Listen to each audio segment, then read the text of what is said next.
It feels like a cruel joke. Years before I met my husband, I was in such a toxic, abusive relationship that it almost ended my life.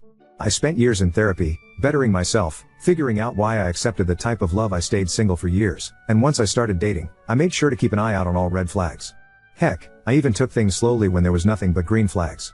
Thanks to my ex, I was familiar with love bombing. I met my husband at work event, and things just fell into place. I opened up and explained my past trauma, and let him know that if we were going to date that it would require a slow pace and patience. I won't say that he was perfect, but he was always kind, compassionate, and cared. We dated for about 5 years, engaged for 1 and married for a little over 3 years now. We recently bought our second home together. We both got promotions at work, so we sat down and talked about kids. He wanted a big family, and I only wanted 1 or 2. We agreed on 2, and started trying. It didn't take long, and here I am 6 months pregnant, still working, have swollen ankles and a back that won't stop aching. Other than that, I've been very happy and have what I thought was a supportive husband. 3 weeks ago, I found out that he was having an emotional affair, and honestly probably a physical one. When confronted with the evidence, he admitted to not being attracted to me while pregnant. I'm wrecked. I haven't gained unnecessary weight, I still take care of myself, even with the morning sickness that hasn't gone away. He's not sorry about it, but you told me that I was being overdramatic when I cried. He is staying with his family until he can find a home to rent. He doesn't want to get a divorce. He's saying after the pregnancy is over we can go to therapy and fix things. I don't want to. I can't physically look this man in the eye anymore without feeling disgust. I have a text from him saying that he's my only option, because no man wants to date a single mom. I'll be talking to a lawyer and figuring out how to divorce him. I just wanted to vent into the void today. For now, I'm going to DoorDash some nuggets and a Frosty from Wendy's and be okay if I gain 5 pounds from it. Thanks for listening. Well, reading, I suppose. Update 1. I was told I'm not allowed to change the locks due to it being his home as well, and he came over last night knowing there wasn't crap I could do to prevent it. Thankfully, he only grabbed some personal belongings, threatened to take the dogs. He did not, and let me know he emptied our shared account. Part of me rolled my eyes and figured he wasn't dumb enough to do that, and the other part made me make a mental note to check it once he left. Sure enough, our account has maybe $5 in it. He did a transfer which I'll be calling the bank about and speaking to an attorney this afternoon. Thankfully, my dad taught me you don't fully mix finances, so my savings wasn't capable of being touched, and while it's not a lot, it's enough to pay for the fees over the next few weeks. I don't have any family left, so I think he's doing a power play to make me feel like I'm alone and need him, when in all reality it's lit a fire under my ass that I don't want or need such a garbage person in my life. Update 2. As mentioned in an edited post, I was not allowed to change the locks on our house due to both of our names being on it. I never feared for my safety, it was more so an annoyance. He showed up to grab some personal belongings and I thought that what'd be the most that would happen. It was like he was trying to get a reaction from me. He told me he transferred funds and emptied out the account. I didn't believe him until I saw it myself. That was both of our money, so that's being dealt with currently. He showed up the day before yesterday, completely drunk, begging to talk, increasing in anger when I would just ignore him and walk away. It kept increasing, so I went to grab my bag and walk down the road to a neighbor's home so I wasn't alone. He grabbed my arm to stop me, and when I yanked it away, he slapped me, almost a backhanded open slap. The cops were called. I didn't have a mark on my face, so it was my word versus his. They escorted him off the property, and I'm only now assuming he's back with his parents now. He did throw a fit about the dogs and does have proof of ownership, so I'm guessing he'll be able to take them. Went to leave to go for a drive to clear my head after everything and realized 3 of my 4 tires were flat. I know it was him, but I don't have proof. Insurance won't cover it, so going to a tire shop on Friday morning. Just another drop in the bucket. As for the attorney, I've had my consult and I'm waiting for my check to come in for my actual appointment and getting the ball moving on this. There's not any family left, and a few close friends are kept in the loop, but I don't want to burden them or treat them like unpaid therapists, so I think that's why I came back to Reddit. Something therapeutic about just typing it all out into the void. The baby/pregnancy is okay. I've actually lost weight, and the doctor has told me to avoid stressful situations and to take things easy. I'll be calling to see if I can change the locks on the home now, and if not, I'm going to start looking for places. Update 3. He broke in late last night. I was able to contact the police before I confronted him, but due to location I knew it would be a bit. I tried walking by him to leave the house, but every time I would, he'd shove me, once hard enough to make me stumble and fall backwards.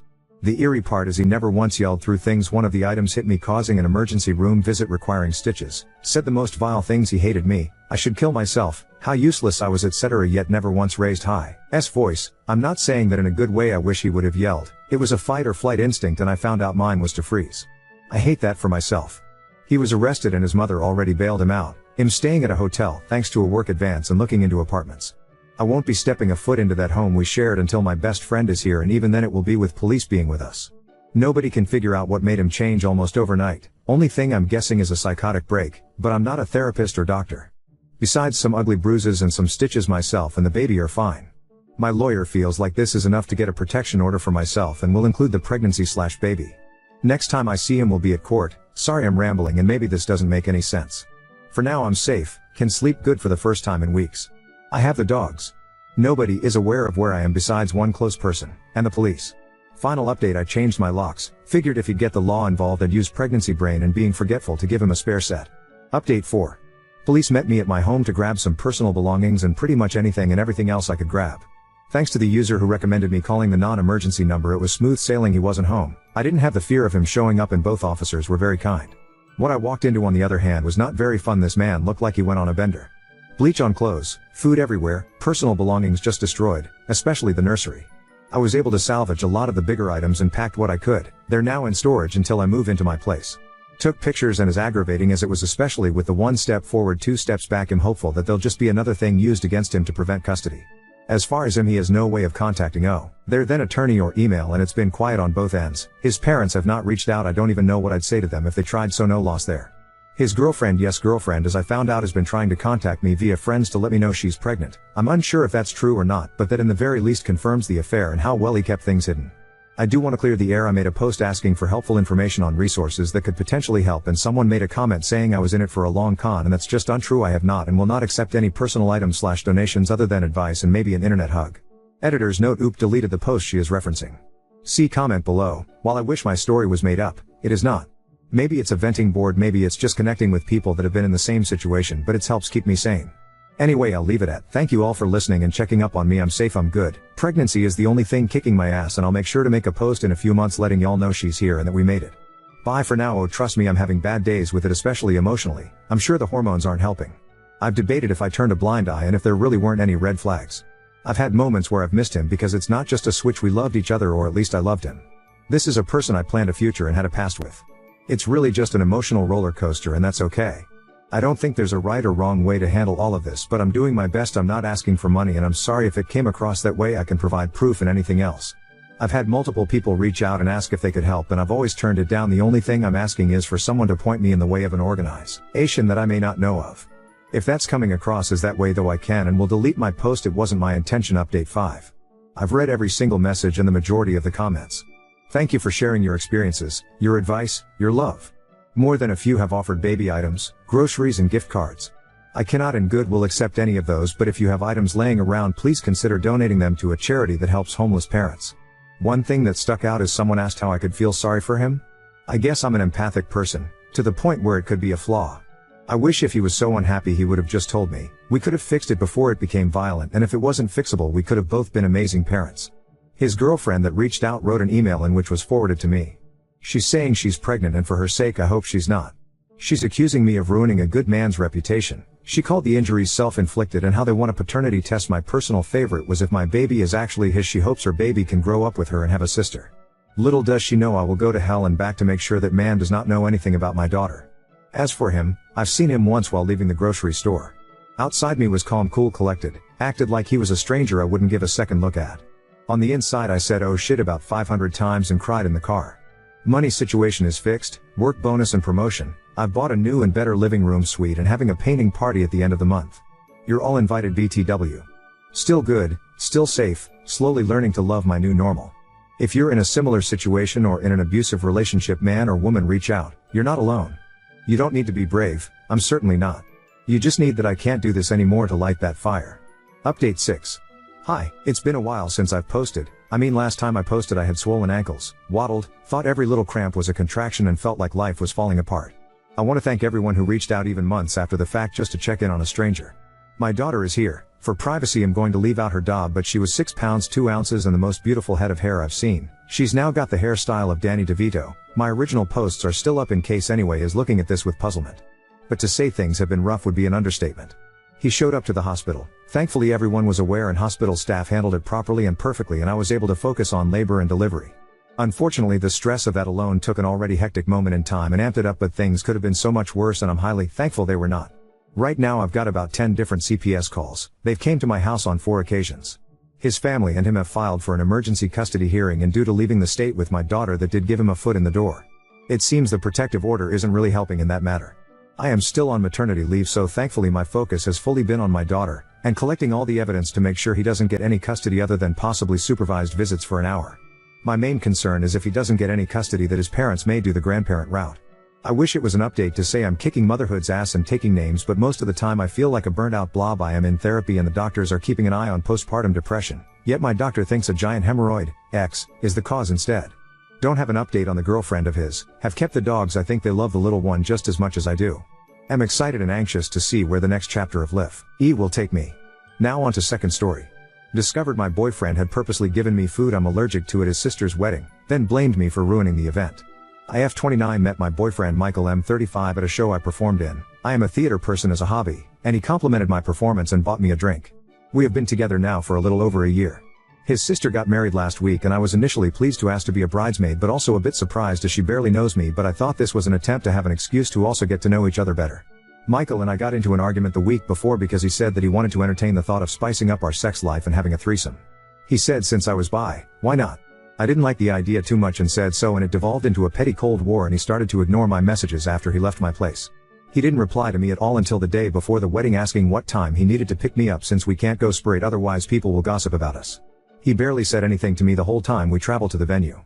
The wedding was fine, but at the reception he got me a plate and leaned in to kiss me, but I shied away and he got up to mingle.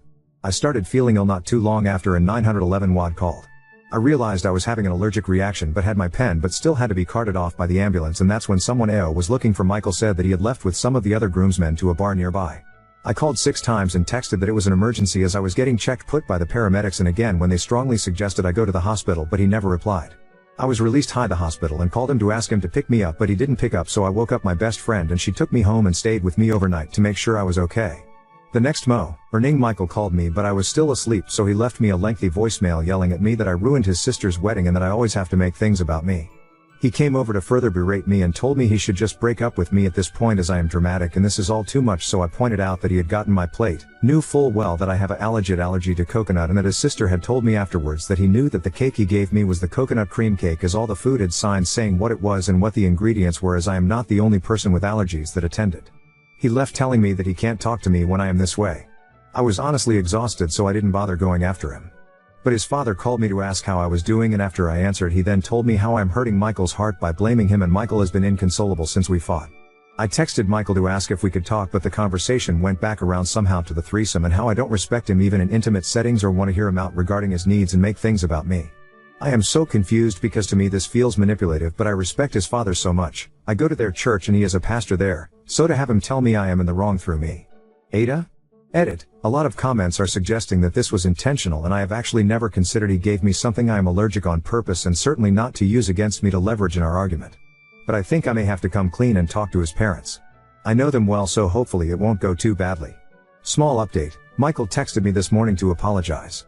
He said the wedding was stressing him out and he had a lot on his mind, so he accidentally handed me the plate he meant for himself, not the one for me. He said he didn't know I was in the hospital and feels bad he wasn't here for me, but he left the reception with some of the groomsmen to blow of much needed steam. I don't know how I feel about it all, so I just replied okay. He is now asking to come over and talk this out in person. Second edit. For any and all of you calling me stupid or implying I am a child and why am I still with this guy etc., just know, you remind me a lot of him and how he used to put me down and bully me, and it's a real wonder of mine if you treat people in your life like he did me. I suspect you do. Glad to be rid of him and indifferent about you. Update 1. Well, many of you were right, I should not have met him in person, but I did. He took me out to lunch insisting he pay for it all, and it was incredibly over the top. He had flowers and a written letter of apology, but as some of you messaged me, his apologies dodged the point by way of if I hurt you or that you're feeling X or Y feeling etc. He quoted some scriptures and said he has repented as his carelessness caused me harm. I wasn't much moved by any of it until he said how much his family loves me and how much our church roots for us as a couple, and I kinda sat back and realized that one flimsy reason I was even entertaining forgiving him and staying was because of the pressure I dealt with as the GF of a pastor's son. It occurred to me that there were so many times I let things slide because he is the heir apparent, so he had the power in the social aspect of our community. Sorry, I know I am rambling, but I'm emotional and tipsy. I remembering just staring at him and saying it was incredibly alarming that by now he can't be aware of my Oyangle allergy, and that he didn't bother to tell his own GF he was stepping out with the guys, or even that he was stepping out of his own sister's wedding at all. He then said it was really actually kind of stupid of me to eat a cake that had coconut, and implied I am an idiot for not realizing what I had was coconut. I realized then he would never accept that he was in the wrong, and thus there was no point. I stood up and smiled and said, you know what, don't worry about it. Thanks for dinner. Good night. To which he replied that if I wasn't going to grow up and accept his apology, I am a waste of his time. He uses that a lot whenever we disagree and it usually hurts me deeply, but this time it was like a Rolodex of memories flooded my brain, and I really suspect he's been deliberately making me sick whenever we disagree to teach me a lesson.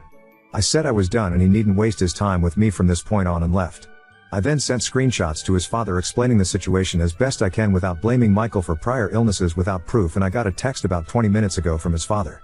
His father is incredibly disappointed in my immaturity and hurt that I wouldn't even give it until Sunday at church where we can pray together, talk it out and heal. I felt this way for a while, but I was able to say at this time that using religion as a took of guilt is low, and I am no longer concerned with his version of God, as that version is a judgmental, cruel, and heartless jerk, while the one I always thought of was loving, compassionate, and kind, and I am done. I was told by him and by further emails rolling in that I am no longer welcome at my church until I reconcile with my true husband and learn compassion and respect for my leaders. So I guess that's it. I will enjoy sleeping in tomorrow and eating coconut-free food, while lazing about my home rather than going to 3 separate church services starting at 8 a.m. and then figure it all out from there. I don't know how to sign off, but I do watch a concerning amount of Charlotte Dobra videos, and she usually ends things with practical shit like do your laundry or something, so I will just say, live for yourself, feed your soul, and know you are enough. I certainly am going to put in the work to get there, and I hope we all make it to the other side contented, and filled with love and joy. And by the way, F you Michael. I know you are reading this. I know you know it's me. And I hope your socks are always just a little soggy. I forgot to add to my post, but I didn't want to bring the threesome requests into it. Well, I sent his daddy screenshots of some texts. If you'd like some drama, here are the top 2. 1. It was a night I sent him home after he tried and failed to pressure into sex. He sent me that I was missing out and should be grateful since your body makes me sick, but my love for you is stronger. Would it kill you to be grateful enough to just do a HJ? And 2. On his birthday, I had just been in the hospital after passing out from exhaustion and dehydration and went straight to his party. I stayed at his until everyone left, and I left soon after helping clean all but the kitchen, and he sent you could have cleaned the kitchen. Then or stayed over, for sex. Then you're a waste of time if I don't even get birthday sex. Thanks a lot. And after both B suggested adding a third. His dad hasn't responded. Update 2. I found a church in my city a bit more laid back, like we can go to the pub after and have a laugh laid back. I did like it and made amazing friends I am still touch with, but the going to church idea came from my therapist, and it was to see if I do identify with the church or the ideals of it, and I don't. So now I am back to being the heathen I am. Lol. My ex quickly moved on and he had a new GF within a month of us breaking us. Bless that woman, I thought, because isn't she in for a ride? Oddly enough, she reached out to me on my Facebook and I was curious and opened it. She started with who she is, how long she and ex have been dating and how long they knew each other, childhood friends, so basically forever. She then said that she feels convicted by the Holy Ghost to seek a resolution between me and ex, and she is worried I may be his true wife. And if I cannot forgive, then I am proving I am not, and to let her know as she cannot marry him until I make this clear. I shit you not. Seeing the screenshots, the chat with my new church buddies, my friends sent vomiting emojis and that this is a cult and not a faith. I concluded they were right and replied with, yeah, marry him if that's what you want. And nothing more. I am getting messages from members of the church, but I don't much care. I've loved my life since leaving. I didn't know life could be so enjoyed really, and it makes me wonder how much damage the church had on me, but for now, just for fun, I'm going to an appointment with a friend of a friend's apprentice on tarot readings. Lol, no, that's true. I was asked. No offense to anyone who believes in it, it's just not normally my thing, so I am curious and interested. Maybe it will be good. I will, you know. Update 3. This is really hard to explain. So after my last post, he stayed away for all of a hot second. He kept dropping off gifts and food, fucking food, of all things, at my door. I've ignored them and thrown them out at the end of each week like all trash. He then waited out front for me, so when I came out to take the trash out, he was sitting right there. I didn't even see him. I was tired and just trying to get chores done. He blocked me from my door and went on a speech about how I'm his true wife and that he cannot marry his GF without my permission. I can't keep track of the mental and theological gymnastics he took, but he basically asked me for a threesome with his current GF to see if we can work out who his true wife is. I bluffed and said that my necklace has a panic button on it and the cops are alerted of him being there and to go. He sort of stared at me, but it was blank, like he wasn't even human. He went on to say stuff about thinking about me every night before bed and more. I started to gauge just how fast I am compared to him and how quick I would need to run to even wake a neighbor, which one of them would be the quicker to responsive, and on and on. I just kept saying no and that the cops would be there and thank the universe for a random siren. I don't know if that's what convinced him, but he did leave and he was sort of chuckling and said that I've always been so playful and called my behavior an act. It took me less than 30 minutes to pack a bag and head to a friend's. I sat in her tub for what felt like a day. It wasn't. When I finally got out, she and I sat down and started making a plan to start moving my things out bit by bit until it's just down to the furniture. I don't give a flying fuck about the furniture. So we implemented the plan. She would drop in, her dad would, her mom would, I would with her brother, and slowly over this time we took everything I really cared to keep from my home. I'm safe and away from there and just ready to wash my hands of the place. He has texted me a few times assuring me of this plan to pick his wife. So I finally cracked and sent his messages to his parents last week. It's been silent since then until this past Wednesday. There's a bar I like where they have wine Wednesdays and I went to just relax until I felt a tap on my shoulder. He's there with what looks like a group, and he starts smiling and says we need to talk. I loudly tell him to leave me alone, but he just drops to his knees and asks me to marry him. Some people start to clap. A regular who knows me is now at my back leaning in to ask if I'm okay. I jerk back and tell him to leave. Me. Alone. The regular offered to pay my tab so I can leave and he walked me to my car. Now it's been this game of getting footage, dealing with the police. So far, I'm told, this isn't evidence of harassment but a domestic dispute, so I don't know what to do about that. I know that I am done with where I live. But moving now feels like the hardest task in the world. I know I have to. I can't stay here. But now I'm mourning it all. It all feels too big.